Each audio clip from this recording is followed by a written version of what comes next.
안녕하세요. 디자인드 미용가이 대표 서정입니다. 오늘은 일반 가이와 베어링 가이에 대해서 특징에 대해서 좀 알아보도록 하겠습니다.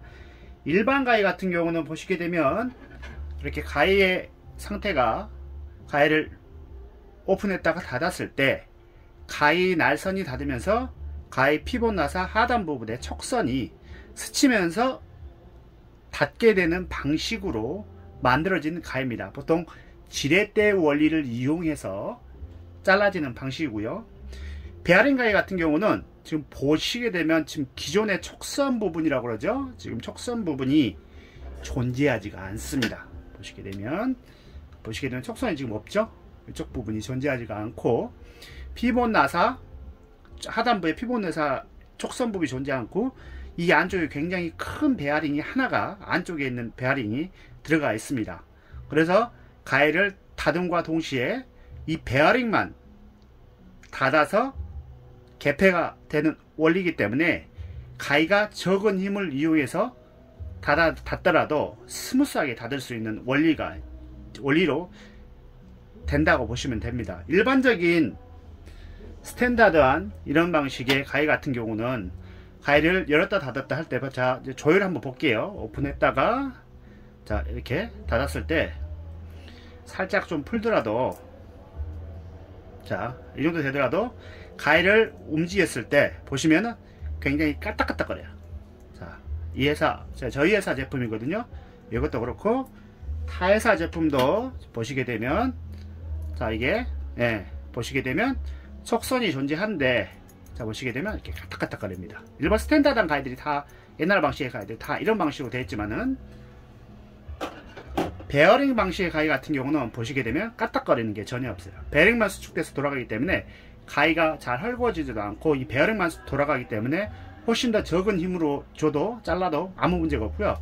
보시게 되면 자, 이렇게 흔들어 보게 되면 가이 날의 이동이 굉장히 스무스하게 이동이 돼요. 자, 보시게 되면 자, 이런 방식으로 해석이 되면 굉장히 쉽게 개폐가 되는 방식 대신에 이렇게 일반적인 가이 같은 경우는 힘이 일정량으로 전달되지가 않고 가이가 일정 부분에서는 가이가 빨리 닫고 그 다음에 그렇지 않는 부분에서는 가이가 이렇게 조금 더 무겁게 닫히는 일반적으로 전체적인 효율이 일정하게 전달되지 않는 방식으로 커트가 됩니다. 자, 다른 회사 것도 마찬가지로 보시게 되면 자, 이렇게 해서 보면 이제 소리가 까딱까딱 걸리죠. 뭐 다른 회사 게 잘못됐다는 게 아니고 일반적인 방식이 가이들이 다 그런 방식이라고 생각하시면 돼요. 보시고 움직여 보면 자, 회전력이 베어링 가이보다 훨씬 더 스무스하지가 않습니다. 근데 베어링 가이 같은 경우는 해보시면 굉장히 스무스하게 작동이 돼요. 보시면 자, 내렸다가 올리게 되면 굉장히 스무스한데 이게 사실 동영상으로 굉장히 표현하기 어렵습니다. 그리고 정교함이 굉장히 뛰어나요. 보시게 되면 까딱거리는 게 없어요. 까딱거리는 게 전혀 없고 그 다음에 여기 같은 경우는 좀 까딱거리죠. 이 가이도 마찬가지로 타 회사 가이도 보시면 다시 까딱까딱합니다. 이렇게 소리가 나면서 까딱거리는데 스탠다드 방식은 조금 더 이제 이런 베어링 가이 방식에 비해서는 조금 더 힘을 전달하는 힘이 좀 더 높습니다.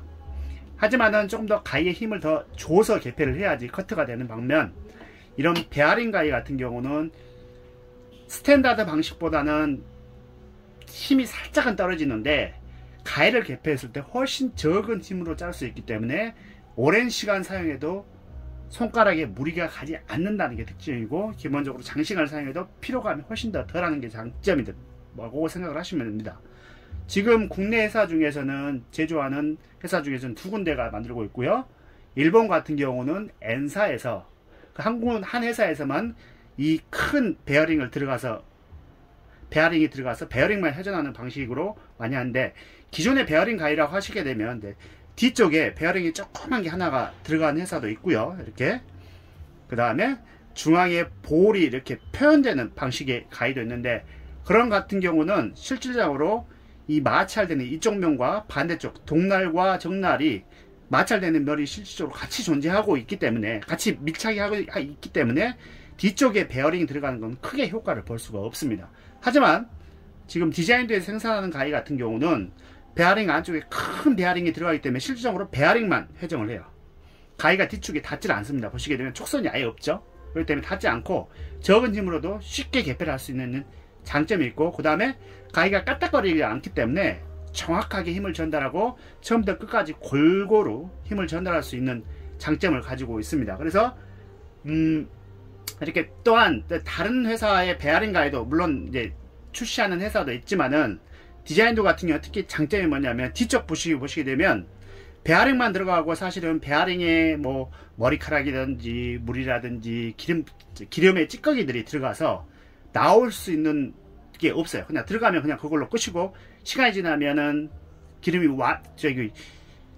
응고되는 현상이 많이 생기는데, 디자인도 가위 같은 경우 보시게 되면 뒤쪽에 이렇게 V홈이 형성이 되어 있습니다. 그래서 V홈이 형성이 돼서 기름을 칠하거나 그 다음에 모발에 찌꺼기가 들어가거나 혹시나 찌꺼기가 들어가거나 그랬을 때 뒤쪽으로 빠질 수 있는 배출구를 해놨고요. 일반적으로 베어링 가위 같은 경우는 보시게 되면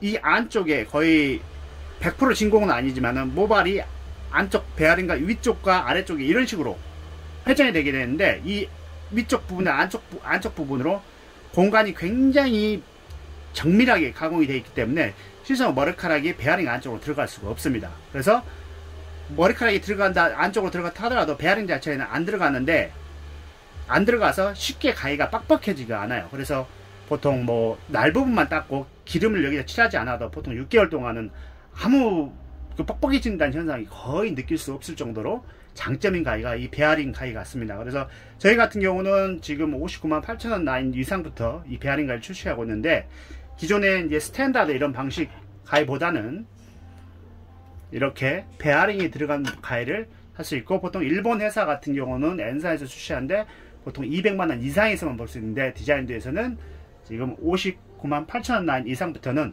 모든 가위에 베어링을 장착해서 지금 판매되고 있으니, 구매하실 때 이 베어링 가위를 적극 추천해 드리고요.